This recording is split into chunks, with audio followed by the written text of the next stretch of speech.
जय श्री कृष्णा। राधे राधे। सोमवार का व्रत रखने वाले सारे शिव भक्तों को व्रत की हार्दिक शुभकामनाएं। आज अपनी सुनेंगे सावन सोमवार की व्रत कथा। सावन का महीना भगवान शिव जी को अति प्रिय है, इसीलिए सावन के महीने में शिव जी की पूजा करके सोमवार के व्रत किए जाते हैं। सावन सोमवार व्रत करने से विशेष फलों की प्राप्ति होती है, घर की सुख शांति बनी रहती है और व्रती का आत्मविश्वास बढ़ता है। मान्यताओं के अनुसार सोमवार का व्रत करने से संतान, नौकरी में तरक्की और व्यवसाय में लाभ मिलता है, कर्ज से मुक्ति मिलती है और जिस किसी के विवाह में अड़चन आ रही है तो वैवाहिक संबंधी सारी समस्याएं अपने आप दूर हो जाती है।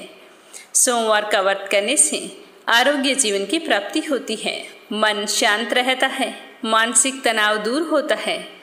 यह व्रत भगवान शिव का आशीर्वाद पाने और आध्यात्मिक विकास के लिए बहुत ही महत्वपूर्ण माना जाता है। तो आइए इस पावन अवसर पर अपनी सुनते हैं सोमवार व्रत कथा। तो सारे शिव भक्त इस कथा को श्रद्धा भाव से पूरा सुने। कथा शुरू करने से पहले कमेंट बॉक्स में शिव गौरी का जयकारा जरूर लगाएं। एक नगर में एक बहुत ही ईमानदार व्यापारी रहा करता था। उस व्यापारी के पास बहुत सारा धन था, उसको किसी भी चीज की कोई कमी नहीं थी। व्यापारी अपने कार्य को बहुत ही ईमानदारी से किया करता था। वह व्यापारी भगवान शिव का बहुत ही बड़ा भक्त था। व्यापारी को एक चीज की कमी थी, जिसके कारण वह बहुत ही दुखी रहा करता था। उस व्यापारी के कोई संतान नहीं थी। संतान प्राप्ति के लिए वह हर उपाय किया करता था, लेकिन उसे संतान की प्राप्ति नहीं हुई। एक दिन उस व्यापारी को उसके मित्र ने बताया कि तुम ऐसा करो कि सोमवार के व्रत रखना शुरू कर दो। हो सकता है कि भगवान शिव प्रसन्न होकर तुम्हें पुत्र प्राप्ति का वरदान दे। तो अपने मित्र की बात सुनकर व्यापारी बहुत ही प्रसन्न हुआ और घर आकर अपनी पत्नी को सारी बात बताई। संयोग से उस दिन सोमवार था, तो व्यापारी और उसकी पत्नी ने भगवान शिव की पूजा करनी शुरू कर दी और सोमवार के व्रत भी उसी दिन से शुरू कर दिए। व्यापारी पूरे सच्चे मन से भगवान शिव की पूजा किया करता था और दोनों पति पत्नी सोमवार के व्रत करते और व्रत कथा बड़ी ही श्रद्धा भाव से सुनते थे। वह व्यापारी हमेशा सोमवार को मंदिर जाया करता था, सच्चे मन से भक्ति करता था। तो उसकी सच्ची भक्ति देखकर भगवान शिव और माता पार्वती जी दोनों बहुत ही प्रसन्न हुए। माता पार्वती जी ने भगवान शिव से कहा कि स्वामी, व्यापारी जिस मनोकामना के लिए आपके व्रत और पूजा पाठ करता है, तो आप उसकी मनोकामना पूरी करें। तो भगवान शिव ने पार्वती जी की बात सुनकर कहा कि जिसके भाग्य में जितने कर्म होते हैं, उसे अपने कर्मों का फल अवश्य भोगना पड़ता है और उन्हीं कर्मों के अनुसार सब निर्धारित होता है कि भाग्य में क्या है क्या नहीं है। जिसके भाग्य में जो होता है उसको वही भोगना पड़ता है। तो माता पार्वती जी ने भगवान शिव से कहा कि व्यापारी की भक्ति आपके लिए बहुत ही अच्छी है। मैं तो कहती हूँ कि इसकी सच्ची भक्ति देखकर इसकी मनोकामनाओं को आप पूर्ण करें। स्वामी, आपके लिए कुछ भी असंभव नहीं है। तो इस तरह बार बार पार्वती जी के हट करने पर शिव जी ने व्यापारी को पुत्र प्राप्ति का वरदान दे दिया। लेकिन भगवान शिव ने माता पार्वती जी से कहा कि मैंने वरदान तो दे दिया है, पर इस व्यापारी का बेटा सिर्फ 12 वर्ष की आयु तक ही जीवित रहेगा, उसके बाद वह मृत्यु को प्राप्त हो जाएगा। व्यापारी माता पार्वती जी और भगवान शिव की बातों को बड़े ही ध्यानपूर्वक सुन रहे थे, लेकिन व्यापारी को इस बातों का कोई दुख नहीं हुआ, बल्कि उसे तो पुत्र प्राप्ति की खुशी हो रही थी। वह खुशी खुशी भगवान शिव की पूजा करता रहा। समय बीतता गया। कुछ समय पश्चात व्यापारी की पत्नी ने एक बहुत ही सुंदर लड़की को जन्म दिया। पूरे नगर में खुशियां मनाई गई। व्यापारी और उसकी पत्नी बहुत ही खुश थे, लेकिन व्यापारी को मन में एक डर भी था। लेकिन वह अपने बच्चे की बाल लीलाओं के सामने अपने दुख को भूल जाता था।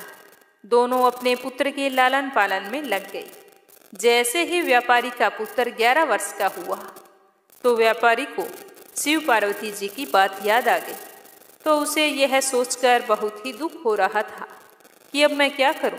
तो उसने सोचते सोचते पुत्र के मामा को अपने घर बुलाया और उससे कहा कि तुम अपने भांजे को काशी ले जाओ और वहाँ पर पढ़ाई करवाओ, और जाते समय रास्ते में यज्ञ करवाते जाना, दान पुण्य करवाना, ब्राह्मणों को भोजन करवाना। इस तरह से सारी शिक्षा देकर व्यापारी ने अपने पुत्र को मामा के साथ बहुत सारा धन देकर विदा कर दिया। मामा और भांजा काशी के लिए निकल पड़े। रास्ते में यज्ञ करवाते, ब्राह्मणों को भोजन करवाते हुए जाने लगे। कई दिनों की यात्रा करने के बाद में दोनों एक नगर में जा पहुंचे। उस नगर का राजा बहुत ही धनी और बलवान था। उस राजा के एक ही पुत्री थी। उस दिन उस राजा की पुत्री का विवाह हो रहा था। राजकुमारी का विवाह जिस लड़के से होने वाला था वह एक आंख से काना था। यह बात दूल्हे के पिता ने राजा से छुपाई थी और इस बात से वो चिंतित था कि कहीं राजा को मेरे बेटे का सच पता चल गया तो वो शादी के लिए मना कर देगा और हमें सजा भी देगा। तो इस तरह वो चिंता के मारे सूख रहा था। जब दूल्हे के पिताजी ने व्यापारी के लड़के को देखा तो मन ही मन एक योजना बनाई। सोचने लगा कि क्यों ना मेरे बेटे की जगह इस लड़के को भेज देता हूँ, शादी इसके साथ करवा दूंगा और इन्हें खूब सारा धन देकर लौटा दूंगा और राजा की बेटी को अपने बेटे के साथ अपने राज्य ले जाऊंगा। तो इस तरह सोचते हुए वह उस लड़के के मामा से बात की। तो मामा थोड़ा रुपए के मामले में कंजूस था। उसने सोचा हमें धन मिल जाएगा, हमारा क्या जाता है, एक रात की बात है, सिर्फ फेरे ही तो लेने हैं। उसने तुरंत हाँ कर दी। लेकिन भांजे को ये बात बिल्कुल भी रास नहीं आई, पर उसने अपने मामा को कुछ नहीं कहा। तो दूल्हे के पिताजी ने फटाफट अपने बेटे के कपड़े और आभूषण लाकर उस व्यापारी के पुत्र को पहना दिए और उसे दूल्हा बनाकर तैयार कर दिया। वह बहुत ही सुंदर लग रहा था। इस तरह राजकुमारी का विवाह व्यापारी के पुत्र के साथ बड़ी ही धूमधाम से हो गया और विवाह होते ही दूल्हे के पिताजी ने लड़के के मामा को खूब सारा धन दिया और जाने के लिए कह दिया। लेकिन व्यापारी का लड़का बहुत ही ईमानदार था। उसने राजा की बेटी के जो चुनरी ओढ़ी हुई थी उस पर सारी सच्चाई लिख दी और बता दिया कि तुम्हारा विवाह मेरे साथ हुआ है। तुम्हारी शादी जिस लड़के से की जा रही थी वो एक आंख से काना था। यह कहकर उसने सारी बात बता दी। तो यह सब जानकर राजकुमारी को बहुत ही दुख हुआ। उसने अपने पिताजी को सारी बात बताई। सुबह जब विदाई का वक्त आया तो राजा की पुत्री ने उस राजकुमार के साथ जाने के लिए मना कर दिया और अपने पिताजी से कहा कि मैं इस राजकुमार के साथ नहीं जाऊंगी क्योंकि मेरा विवाह इसके साथ नहीं हुआ है। तो राजा अपनी पुत्री की बात मानकर राजकुमार और उन सभी लोगों को वापस भेज दिया। उधर व्यापारी का पुत्र और उसके मामा दोनों काशी पहुंच गए। काशी पहुंचकर व्यापारी का पुत्र अपनी शिक्षा पूरी करने लगा। 1 वर्ष पश्चात जब व्यापारी का पुत्र 12 वर्ष का हुआ तो उसके जन्म दिवस पर उसके मामा ने यज्ञ करवाने का निर्णय लिया। तो वह यज्ञ करवाने के लिए सारी तैयारियां कर रहा था। तभी उसके भांजे ने आकर कहा कि मामा मेरी तबीयत ठीक नहीं है। तो उसके मामा ने कहा कि कोई बात नहीं बेटा, तुम थोड़ी देर जाकर आराम करो। तो जैसे ही व्यापारी का लड़का आराम करने के लिए कमरे में गया तब भगवान शिव के दिए हुए वरदान के अनुसार व्यापारी के लड़के के 12 वर्ष पूरे हो चुके थे और उसका अंतिम समय भी आ गया था। थोड़ी ही देर बाद व्यापारी के पुत्र की मृत्यु हो चुकी थी। जैसे ही इस बात की खबर उसके मामा को लगी तो वह जोर जोर से रोने लगा और सोचने लगा कि मैं अपने जीजा को जाकर क्या जवाब दूंगा। यह सोचते हुए वह जोर जोर से रो रहा था। तभी अचानक से वहां पर शिव पार्वती गुजर रहे थे। तो रोने की आवाज सुनकर माता पार्वती जी ने भगवान शिव से कहा कि किसी के रोने का स्वर आ रहा है। तो भगवान शिव और माता पार्वती जी ने जाकर देखा तो देखते ही भगवान शिव ने कहा कि पार्वती जी, ये तो वही बालक है जिसे मैंने व्यापारी के यहाँ जन्म लेने का वरदान दिया था। आज इसका समय पूरा हो गया है, इसी वजह से इसकी मृत्यु हो गई है। तो माता पार्वती जी कहने लगी कि आप इसे जीवित कर दीजिए। मुझे इसके मामा का रोने का स्वर सुना नहीं जा रहा है। आपके लिए कुछ भी असंभव नहीं है। इसके मामा का यह हाल है तो सोचो, जब इसके माँ बाप को पता चलेगा तो उनका क्या हाल होगा। वो तुम्हारे परम पुजारी हैं।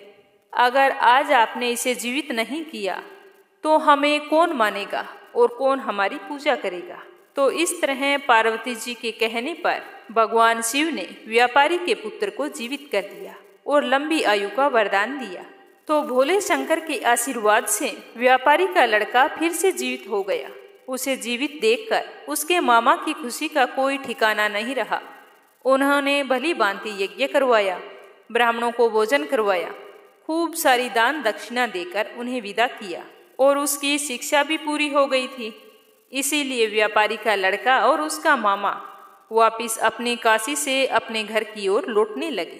तो व्यापारी के बताए अनुसार सभी नियमों का पालन करते हुए अपने घर की ओर जाने लगे। उसी तरह यज्ञ करवाते, ब्राह्मणों को भोजन करवाते, दान दक्षिणा देते। कुछ समय के पश्चात वो दोनों उसी नगर में जा पहुँचे जिस नगर में व्यापारी के पुत्र का विवाह हुआ था। वहां जाकर वो मामा भांजे यज्ञ करवाने लगे। तो उसी यज्ञ में राजा आ पहुँचे। तो उन्होंने जैसे ही उस लड़के को देखा तो तुरंत पहचान लिया। तो उसे पूछा कि क्या तुम्हारी शादी मेरी बेटी के साथ हुई है। तो व्यापारी के लड़के ने सारी बात बता दी। तो यह सुनकर राजा बड़े ही प्रसन्न हुए और उस लड़के को लेकर महल पर आ गए। तो जब राजकुमारी को इस बात का पता चला तो उसकी खुशी का कोई ठिकाना नहीं रहा। राजा ने अपने दामाद को कुछ दिनों तक महल में रखा और फिर खूब सारा धन देकर अपनी बेटी की विदाई कर दी। तो व्यापारी का पुत्र, पत्नी और उसका मामा अपने घर की ओर चल पड़े। उधर व्यापारी और उसकी पत्नी अपने बेटे का इंतजार कर रहे थे। व्यापारी और उसकी पत्नी ने यह संकल्प लिया था कि अगर उसके बेटे की खबर आई कि वह मर चुका है तो हम भी अपने प्राण त्याग देंगे। इस तरह सोचते हुए उनकी आंखों से आंसुओं की धारा बह रही थी। लेकिन गांव वालों ने जब आकर बताया कि तुम्हारा पुत्र आ रहा है और साथ में तुम्हारी पुत्रवधू भी आ रही है, तो यह बात सुनकर व्यापारी को और उसकी पत्नी को बहुत ही खुशी हुई। उन्हें विश्वास नहीं हो रहा था। जैसे ही वो दोनों भागकर बाहर आए और अपने पुत्र और पुत्रवधू को देखा तो बहुत ही खुश हुए। उनकी खुशी का कोई ठिकाना नहीं रहा। व्यापारी ने भागकर अपने पुत्र को गले से लगा लिया। उस दिन पूरे नगर में खुशियां मनाई गई। व्यापारी ने पूरे नगर में भोज का आयोजन किया। उसी रात को जब व्यापारी सो रहा था तो व्यापारी के सपने में भगवान शिव आए और भगवान ने व्यापारी से कहा कि तुमने सोमवार का व्रत रखा था, जिसकी वजह से मैं बहुत ही प्रसन्न हुआ हूँ और तुम्हारी भक्ति को देखकर मैंने तुम्हारे पुत्र को लंबी आयु का वरदान दिया है। अब तुम मांगो, क्या मांगते हो। मैं तुम्हारी सेवा भक्ति से बहुत ही प्रसन्न हूँ। तो व्यापारी हाथ जोड़कर कहने लगा कि हे भगवान, मुझे कुछ नहीं चाहिए। मेरे पास आपका दिया हुआ सब कुछ है। हर व्यक्ति के लिए संतान सुख से बढ़कर दूसरा कोई सुख नहीं होता। इसीलिए तुम ऐसा वरदान दो, अगर कोई निसंतान दंपति तुम्हारा व्रत करे और व्रत कथा सुने तो उन्हें संतान की प्राप्ति अवश्य हो। तो भगवान भोले शंकर कहने लगे कि ठीक है, आज के बाद जो भी व्यक्ति सोमवार का व्रत रखेगा और इस कथा को सुनेगा उसकी सारी मनोकामनाएं पूर्ण होगी। तो इस तरह का आशीर्वाद देकर भगवान शंकर व्यापारी के सपने से अंतर्ध्यान हो गए। तो इस तरह शिवजी की पूजा और व्रत करने से व्यापारी को संतान की प्राप्ति हुई। फिर वह अपने समस्त सुखों को भोगता हुआ अंत में शिवलोक को गया। बोलो भोले शंकर की जय हो। बोलो माता पार्वती जी की जय हो। मित्र सिंह नाम का एक अत्यंत धनुषधारी राजा हुआ करता था। वह बहुत ही पुण्य आत्मा था। उसकी रानी का नाम दमयंती था। वह भी नल की पत्नी दमयंती की तरह पतिव्रता नारी थी। उनका जीवन अच्छे से बीत रहा था। एक दिन की बात है कि राजा मित्र सिंह शिकार करने के लिए सेना के साथ जंगल में चले गए। चलते चलते वो एक घने जंगल में पहुंच गए। वहां उन्होंने देखा कि कर्मठ नाम का दानव महात्मा मंडप को तंग कर रहा है। तो राजा से यह देखा नहीं गया और राजा ने अपने बाण से उस दानव को मौत के घाट उतार दिया। दानव के छोटे भाई ने जब यह देखा तो वह बहुत ही दुखी हुआ और उसने राजा से बदला लेने का निश्चय किया। अब वह राजा से बदला लेने के लिए अपना वेश बदलकर राजमहल के आगे जोर जोर से आवाजें लगाने लगा कि मैं बेरोजगार हूँ, गरीब हूँ, कोई मुझे काम पर रख लो, मुझे ज्यादा कुछ नहीं चाहिए, काम के बदले 2 वक्त का भोजन दे देना। जब राजा ने यह सुना तो अपने आदमी को भेजकर उसे राजमहल में बुलाया और उससे पूछा कि तुम क्या क्या काम जानते हो। तो वह राजा को प्रणाम करके कहने लगा कि राजन, मैं एक उत्तम रसोइया हूँ, मुझे तरह तरह के स्वादिष्ट व्यंजन बनाने आते हैं। तो राजा को उसके कपट के बारे में पता नहीं चला और उसे बेरोजगार समझकर अपने रसोइये के रूप में नियुक्त कर लिया। अब वह रसोइये के भेष में आया हुआ दानव राजा के लिए भोजन बनाने लगा। भोजन वाकई स्वादिष्ट बनाता था तो राजा उसकी तारीफ करते हुए नहीं थकते थे। इस तरह कई महीनों बीत गए।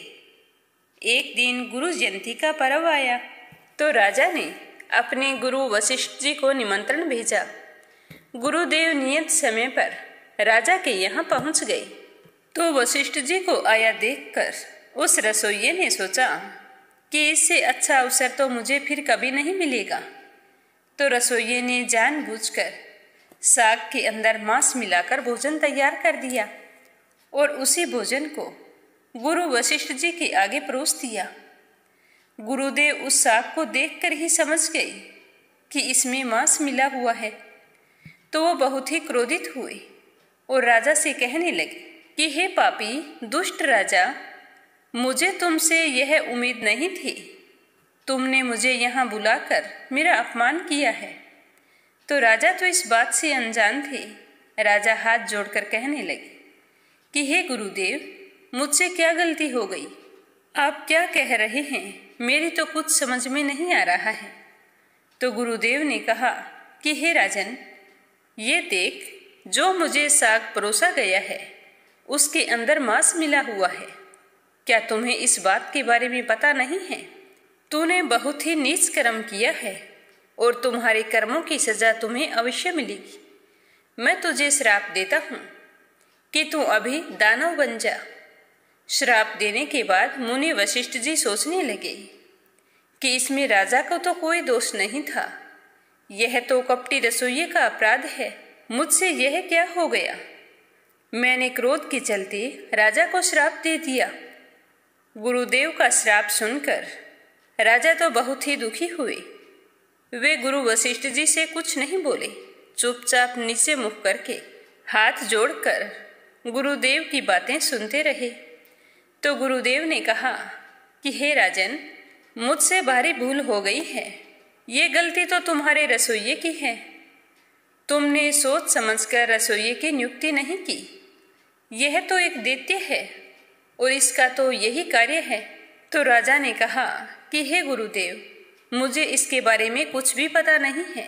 यह तो एक बड़ा ही लाचार और बेबस होकर काम के लिए आवाजें लगा रहा था, तो मुझे इस पर दया आ गई और मैंने इसे रसोइये के कार्य के लिए नियुक्त कर दिया। तो सच्चाई जानकर गुरुदेव को अपने श्राप पर बड़ा ही पश्चाताप होने लगा, पर अब क्या हो सकता था। काफी सोच विचार करने के बाद में गुरुदेव ने राजा से कहा कि हे राजन, यह दैत्य है और दैत्य का तो यही कार्य होता है, पर अब मेरे लाख चाहने पर भी यह श्राप हट तो नहीं सकता, परंतु तुम्हें 12 वर्ष तक राक्षस की योनि में रहना पड़ेगा। इतना कहकर गुरु वशिष्ठ वहां से चले गए और गुरुदेव के श्राप के अनुसार राजा एक बड़ा भारी राक्षस बनकर वन में चला गया और वहां जाकर जीवों को मार मार कर खाने लगा। एक दिन वह घूमते हुए एक आश्रम में जा पहुंचा। उसने वहां एक मुनि को देखा। वह मुनि अभी तरुण अवस्था में थे, तो उस मुनि को देखते ही दैत्य बने राजा उस मुनि को पकड़ने के लिए दौड़े तो मुनि की पत्नी तरुणी ने उसे देख लिया कि उसके पति को एक विशालकाय राक्षस ने खाने के लिए पकड़ रखा है। तो मुनि की पत्नी हाथ जोड़कर नम्रतापूर्वक कहने लगी कि आप इन्हें छोड़ दीजिए, इनकी जगह आप मुझे पकड़ लो। परंतु उस राक्षस बने राजा ने तरुणी की एक बात भी नहीं सुनी। वह बेचारी बुरी तरह विलाप करती रही। पर राक्षस बने राजा ने तरुण मुनि को बड़ी ही बेरहमी से फाड़कर उसे अपना आहार बना लिया और उसकी हड्डियों को इधर उधर फेंककर जंगल में चला गया। तो मुनि की पत्नी यह देखकर बहुत ही दुखी हुई। बुरी तरह से करुण विलाप करते हुए मुनि की हड्डियों को चुनने लगी। जब सारी हड्डियां इकट्ठी हो गई तो उनकी चिता बनाई और फिर बड़े ही दुखी हृदय से विकराल राक्षस को श्राप देती हुई कहने लगी कि हे नीच राक्षस, तूने मेरे पति को मारकर मेरा सुख चैन नष्ट किया है। अतः तू जब भी किसी स्त्री के साथ संभोग करेगा तो उसी समय तेरी मृत्यु हो जाएगी। अब राक्षस को श्राप देकर मुनि की पत्नी अपने पति की अस्थियों के साथ सती हो गई और राक्षस बने राजा उसी तरह जंगल में विचरते रहे, वन्य जीवों को मारकर खाते रहे। जब गुरु वशिष्ठ मुनि के श्राप के अनुसार 12 वर्ष पूरे हुए तो राजा का श्राप पूरा हो गया। 12 वर्ष पूरे होते ही राजा को अपना पहला शरीर प्राप्त हो गया। अपने शरीर को पुनः पाकर राजा बहुत ही खुश हुए और बड़ी ही खुशी से अपने महल की ओर चल पड़े। जैसे ही महल में पहुंचे तो रानी राजा को देखकर बहुत ही खुश हुई। पर राजा ना तो खुश थे और ना ही दुखी थे। तो रानी पूछने लगी कि हे राजन, आप इतने वर्षों बाद आए हैं, फिर भी आपके चेहरे पर कोई खुशी नहीं है। तो रानी की बात सुनकर राजा कहने लगे कि हे रानी, मेरे राक्षस बनने तक की कहानी तो तुम्हें पता है, पर उससे बड़ा भी अनर्थ उस समय हुआ जब मैं राक्षस के रूप में एक मुनि को खा गया। उसकी पत्नी बार बार विलाप करती रही, परंतु मुझ पर उसकी बातों का कोई असर नहीं हुआ और मैं उसके पति को बड़ी ही बेरहमी से फाड़कर खा गया। अपने पति की इस तरह दर्दनाक मृत्यु को देखकर मुनि की पत्नी बहुत ही दुखी हुई और उसने मुझे श्राप दे दिया है। उसी श्राप के चलते जब भी मैं संभोग करूँगा उसी समय मेरी मृत्यु हो जाएगी। तो रानी श्राप के बारे में सुनकर बहुत ही व्याकुल हुई, पर अपनी इच्छा को दबाते हुए कभी भी राजा को अपने पास नहीं आने देती थी। इसी तरह समय बीतता गया। राजा बहुत ही उदास रहते थे क्योंकि उनके कोई संतान नहीं थी और संतान होने का कोई भी उपाय नजर नहीं आ रहा था। तो अपने इस भयंकर दुख से दुखी हुए राजा एक दिन महल छोड़कर निकल पड़े और वन में चले गए। तो वन में एक दिन राजा ने एक भयानक रूप वाली राक्षसी को देखा। उसे देखकर राजा डर गए और उससे बचने के लिए राजा बहुत से तीर्थों पर गए।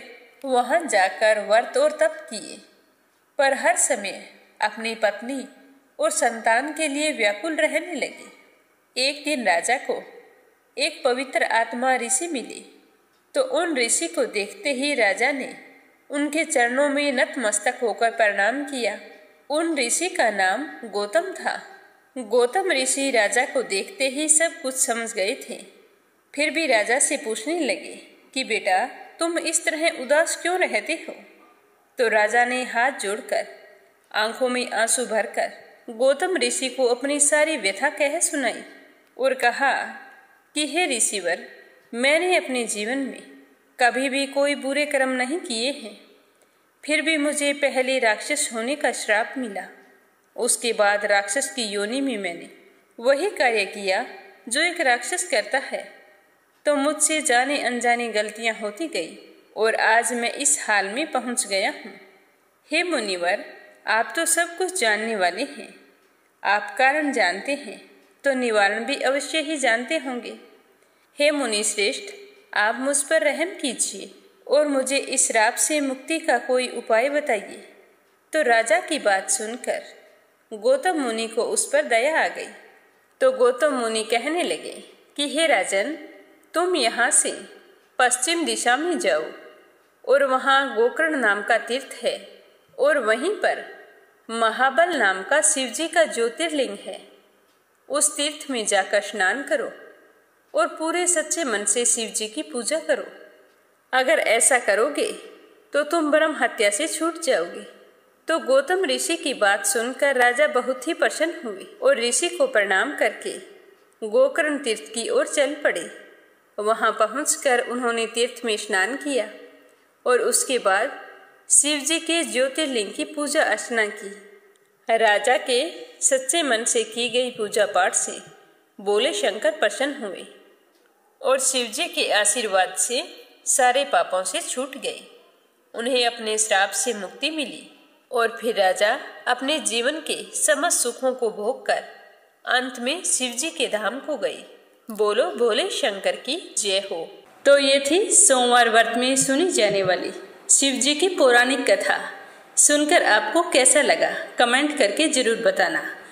बोलो शिव गौरी की जय हो।